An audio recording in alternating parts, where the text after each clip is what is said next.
जय श्री कृष्ण, राधे राधे। आज हम सुनेंगे फाल्गुन माह की संकष्टी चतुर्थी के दिन सुने जाने वाली सभी कहानियां। सबसे पहले सुनेंगे फाल्गुन मास के संकष्ट चतुर्थी व्रत कथा। बोलिए गजानन गणेश की जय। बहुत समय पहले की सतयुग की बात है।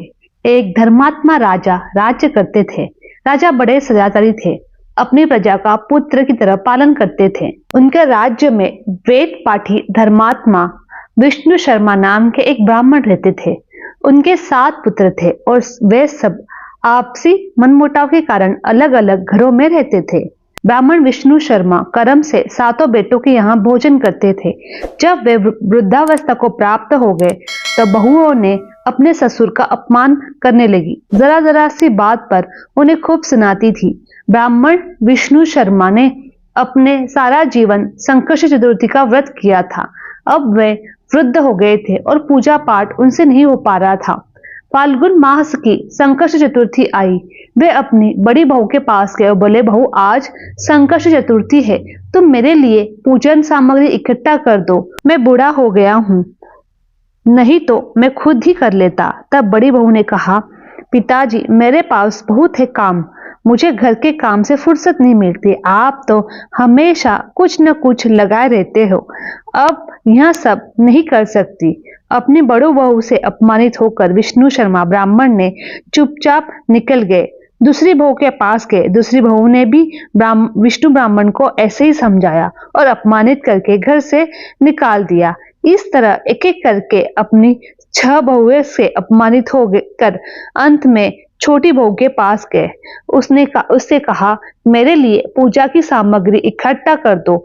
छोटी बहू बहुत गरीब थी, फिर भी कहा कि उस पिताजी आप दुखी न होए, आपके लिए पूजा की सामग्री ला देती हूँ। वहां भिक्षा मांगकर पूजा की सामग्री ले आई। फिर उसने अपने और अपने ससुर जी के लिए पूजा सामग्री इकट्ठा कर ली और भक्ति पूर्वक विनम्रता से गणेश जी की पूजा की। चंद्रोदय होने पर ससुर जी को भोजन कराया। स्वयं भूख रह गई और आधी रात को ब्राह्मण विष्णु शर्मा की हालत खराब हो गई। उन्हें उल्टियां होने लगी, दस्त होने लगे। छोटी बहू ने पूरा दिन कुछ भी नहीं खाया था, फिर भी उसने अपने ससुर जी की सेवा में लगी रही। उसने उनके हाथ पैर धोए, पूरी रात अपने ससुर जी की सेवा करने लगी। इस तरह से उसका रात्रि का जागरण भी हो गया। प्राप्त काल होते ही गणेश जी भगवान की कृपा से उसके ससुर की तबीयत ठीक हो गई। उसके घर के चारों ओर धन धन दिखाई देने लगा। चारों ओर अन्न धन के भंडारे हुए। तब आश्चर्यचकित होकर अपने ससुर जी से पूछा, पिताजी यह सब धन कहाँ से आया? तब ब्राह्मण विष्णु शर्मा ने कहा, बेटी तुम्हारे पास न धन था न सामर्थ्य था, तो भी तूने गणेश भगवान की पूजा की और सामग्री इकट्ठा की, साथ संकष्ट चतुर्थी का व्रत किया, भूखी रही और मुझे खाना खिलाया। यह सब भगवान गणेश जी तुम्हारे ऊपर कृपा है। अब छोटी बहू बार बार गणेश जी भगवान की जय हो जय जयकार लगाने लगी। सारा धन समेट कर जुट गई। अब बड़ी बहू ने छोटी बहू को इतना अमीर देखा तो उससे ईर्ष्या करने लगी और अपने ससुर जी को ताने देने लगी। पता नहीं कहां से जन्मों जन्मों का पैसा जुटाया था, सारा अपनी छोटी बहू को दिया है। तब ब्राह्मण विष्णु शर्मा ने उन्हें संकष्टी चतुर्थी का व्रत की महिमा बताई। ब्राह्मण विष्णु शर्मा की बातें सुनकर उनकी बड़ी बहुओं को अपनी गलती का एहसास हुआ और बहुत दुखी भी हुई। तब उन्होंने अपने ससुर से क्षमा मांगी और नियमित रूप से संकष्टी चतुर्थी का व्रत करना शुरू कर दिया। गणेश जी भगवान की कृपा से सबके यहाँ धन संपत्ति हो गई। बोले गणेश जी महाराज की जय। जय हो गणेश जी महाराज। जैसे आपने ब्राह्मण विष्णु शर्मा को परिवार को कृपा बरसाई, उस प्रकार इस कहानी को कहने वाले को, सुनने वाले वाले को सब पर कृपा दृष्टि आपकी बनाए रखना। बोलिए गजानन गणेश की जय हो। किसी नगर में एक कुमार रहता था। एक बार जब उसने बर्तन बनाकर आवा लगाया तो आवा नहीं पका। हार कर वह राजा के पास जाकर प्रार्थना करने लगा, आवा पक ही नहीं रहा है। राजा ने पंडित को बुलाकर कारण पूछा तो राजा के पंडित ने कहा कि हर बार आवा लगाते समय बच्चे की बलि देनी पड़ेगी तो आवा पक जाएगा। राजा का आदेश हो गया। बलि आरंभ शुरू हो गई। जिस परिवार की बारी होती वह परिवार अपने बच्चे में से एक बच्चा भेज दिया करता था। इसी तरह कुछ दिनों बाद संकट चतुर्थी के दिन एक बुढ़िया के लड़के की बारी आई। बुढ़िया के लिए वही जीवन का सहारा था, लेकिन राज आज्ञा के आगे किसी की भी नहीं चलती है। दुखी बुढ़िया ने सोच रही थी कि मेरा तो एक ही बेटा है, वहां भी संकट के दिन मुझसे जुदा हो जाएगा। बुढ़िया ने लड़के को संकट चौथ की सुपारी और धूप का बीड़ा देकर कहा, भगवान का नाम लेकर तू आवा में बैठ जाना, संकट माता तेरी रक्षा करेगी। बालक को आवा में बिठा दिया गया। बुढ़िया संकट माता के सामने बैठकर पूजा करने लगी। पहले तो आवा पकने में कई दिन लग जाते थे।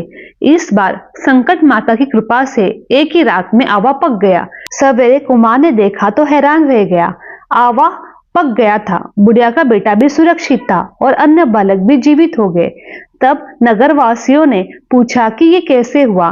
तब बुढ़िया ने बताया कि मैं संकट चौथ का व्रत करती हूँ और संकट चौथ की माता से प्रार्थना कर रही थी, इसीलिए मेरे लड़के को कुछ नहीं हुआ। तब नगरवासियों ने संकट की महिमा स्वीकार की तथा लड़के को भी धन्य माना। तब से आज तक संकट की विधि विधान से पूजा की जाती है। बोलो भगवान गणेश की जय हो। एक ब्राह्मण था, उसके एक ही लड़का था। वह बहुत गरीब था। उसका लड़का राजा के यहाँ काम करता था और पैसे बहुत कम मिलते थे। खाना पीना मुश्किल से चल पाता था। संकट चतुर्थी का व्रत आया। ब्राह्मणी व्रत रही। घर में कुछ भी नहीं था। उसने अपने लड़के से कहा कि अब राजा के यहाँ से काम करने चलना, तब थोड़े से तिल और गुड़ मांग लेना, जिससे हम पूजा तो कर लेंगे। लड़का राजा के यहाँ काम करने गया। दिन भर करने के बाद एक यहाँ भंडारे में घुस गया। भीतर से दरवाजा बंद कर दिया। वहां तो सारी चीजें भरी पड़ी थी, पर उसको चोरी की आदत तो नहीं थी और सोच रहा था कि चोरी करूं तो कैसे, चोरी जैसा भयंकर पाप कैसे करूं। बार बार वह कहता, तिल चुराओ तो पाप, गुड़ चुराओ तो पाप लगेगा, तो कैसे चलाऊं। पहरेदार के कानों पे ये शब्द पड़े। उन्होंने राजा को बुलाया।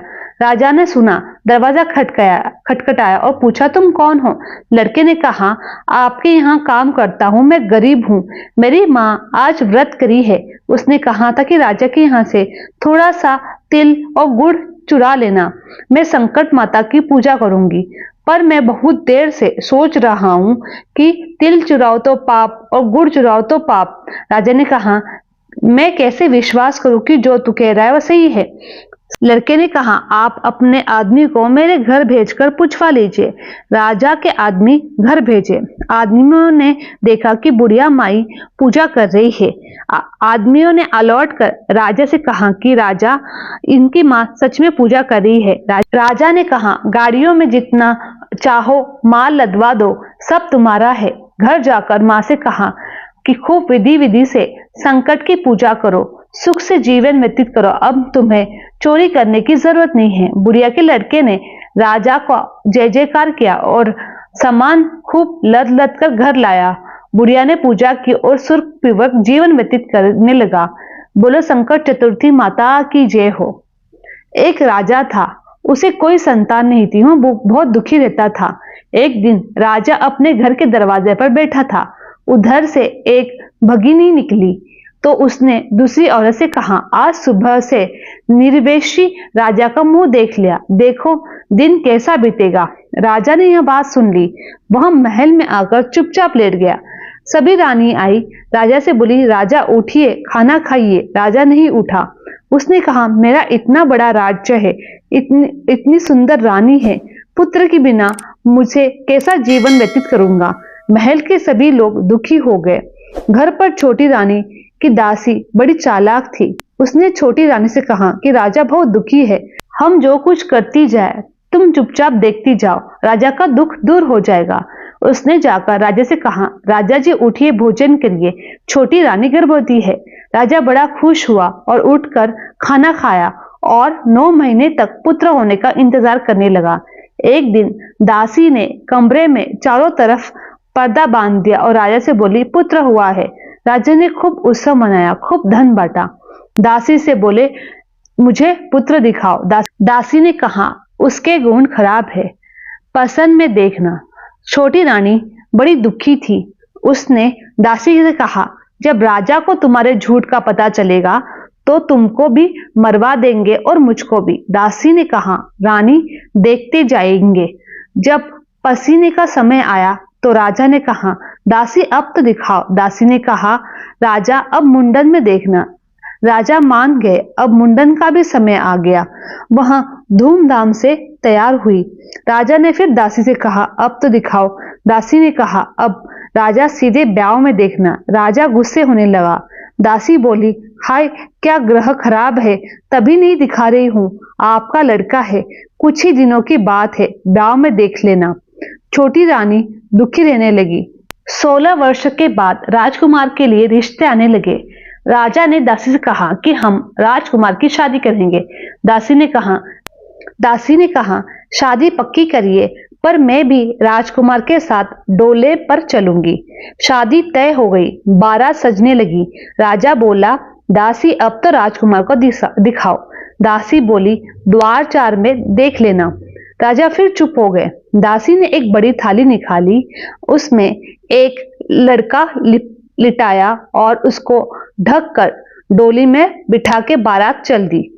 छोटी रानी दुख से बार बार बेहोश हो जाती और कहती, यह दासी राजा की बेइज्जती करवाएगी। बारात चली जा रही थी। लोग थक कर एक जगह विश्राम करने लगे। दासी का डोला एक पीपल के चबूतरे पर रख दिया गया।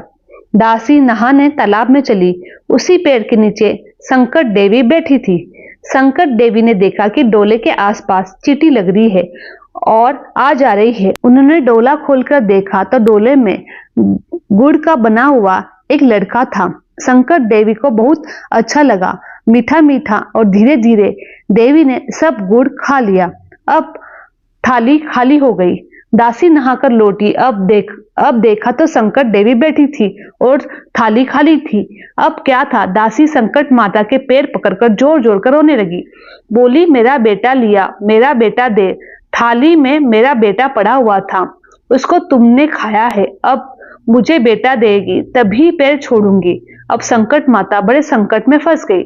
उन्होंने कहा, अच्छा पैर छोड़ो, बेटा ले लो। 16 साल का सुंदर कुंवर संकट देवी ने दे दिया। जब दासी बहुत प्रसन्न हुई, बारात दरवाजे पर पहुंची। राजा ने कहा, दासी अब तो समय आ गया, राजकुमार को दिखाओ। दासी ने पालकी से पर्दा हटाया। राजा राजकुमार को देखकर दंग रह गए। बोले, इतना सुंदर था इसलिए तुमने उसको दिखाया नहीं। खूब धूमधाम के शादी हुई। जब बारात वापस आई तो छोटी रानी दुख से बेहोश पड़ी थी। जाने क्या होगा। जब बारात दरवाजे पर आई तब दासी दौड़कर आई और छोटी रानी से बोली, राजकुमार और बहू का परिछन कर लो चल के। रानी लड़के और बहू को देखकर फुली न समाई। दासी ने कहा, रानी हम 1.25 पसेरी का लड़का बनाकर गुड़ का ले गए थे, तुम 1.25 मन गुड़ का बनाकर सबको प्रसाद बांटो। संकट माता की कृपा से हमें पुत्र मिला है। बोलो संकट माता की जय। अब आइए सुनते हैं गणेश जी की कथा। एक बुढ़िया माई थी, मिट्टी गणेश जी की पूजा करती, रोज बनाए रोज गल जाए।